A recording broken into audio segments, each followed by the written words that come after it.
These are my top 5 monsters for Monster Hunter Wilds. Hey everyone, Cornapinoix here once again, and today as you can see, we'll be taking a look at my top 5 monsters so far for Monster Hunter Wilds. Now keep in mind, this is only up until Title Update 2. Once the future Title Update monsters have come into the game, we'll be taking a look at this list once again, whether anything changes. But for now though, let's go ahead and take a look at my number 5 monster. At number 5, we have the burly beast of the Forbidden Lands, the Doshagama. Introduced as one of the few monsters to form packs within the region, the Doshagama is a fanged beast known for its aggressive nature and physical prowess. What puts the pioneer beast on my number 5 spot is that unlike some of the earlier monsters we encounter, the Doshagama continued to be a persistent presence throughout our adventures across the Forbidden Lands. We encounter a total of 3 variations of this individual, and they all serve to impede our progress researching the new region. The regular Doshagama is an already mighty beast in its own right. However, they also throw in an Alpha Doshagama with the pack following its every step to trounce just about anything and everything in their path. Then, as we reach the ruins of Wyveria, we get served another one of these beasts in the form of Guardian Doshagama, now with crystal powers to bolster its already impressive strength. At this moment in time, the Doshagama currently holds the record for having the most variations in Wilds, with a total of 3 Doshagamas being encountered in this title.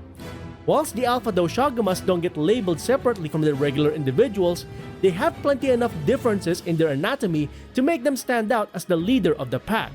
With all of these traits combined, the Doshagama species as a whole earns the number 5 spot on my top 5 list.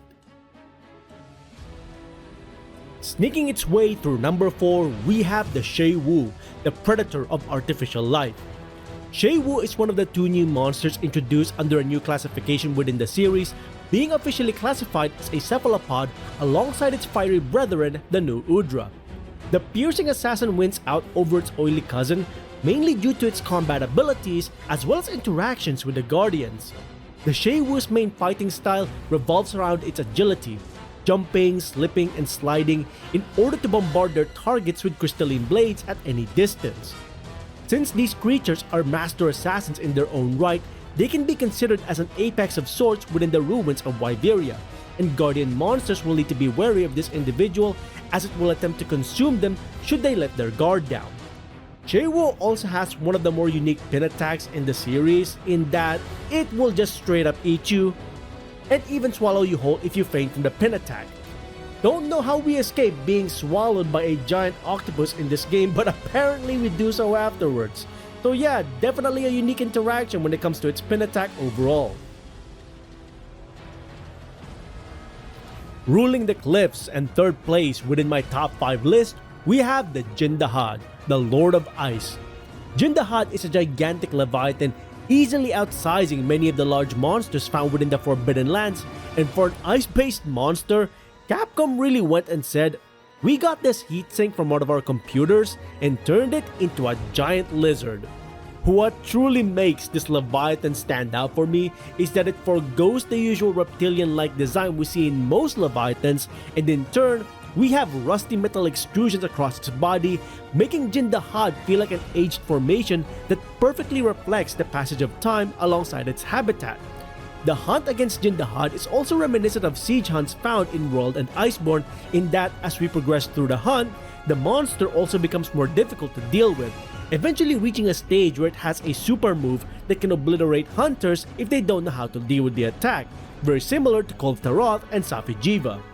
With its equipment design also being one of my favorites in Wilds, as it greatly reflects the metallic nature of this titan, Jindahad truly deserves its spot at number 3 on my top 5 Wilds monster list. Violently willing itself back into existence, and by number 2 spot, we have the flagship of Monster Hunter Wilds, the Arkvelt. The formerly extinct species feels like Capcom's way of showing love for those who played Frontier and got to experience fighting monsters with similar features to Arkvelt, like the Berkyorosu and Zenaserisu with their whip-like appendages. From experiencing the Beta Hunt, the Guardian Hunt, and the Resurrected Monster Hunt against Arkvelt, This individual truly lived up to its nature as a deadly individual that could dominate any locales within the Forbidden Lands. Its unique anatomy with its chain blades make for deadly weapons, allowing the Arkvelt to extend its reach and go even further when enhancing them with draconic energy. By utilizing its chain blades in tandem with its acrobatic skills, Arkvelt will literally whip inexperienced hunters into shape, making it one of the more challenging monsters found within Monster Hunter Wilds. Alongside this, for me personally, I genuinely love the design of Guardian Arkvelt's equipment and the weapons. As a dual blades main, Capcom did this monster great justice with the dual blades. It looks plain when you're in normal mode, but the moment you enter demon mode, you get the Arkvelt's chain blades as weapons. It looks amazing. I genuinely love it. This is one of those perfect designs for the perfect monster in my opinion.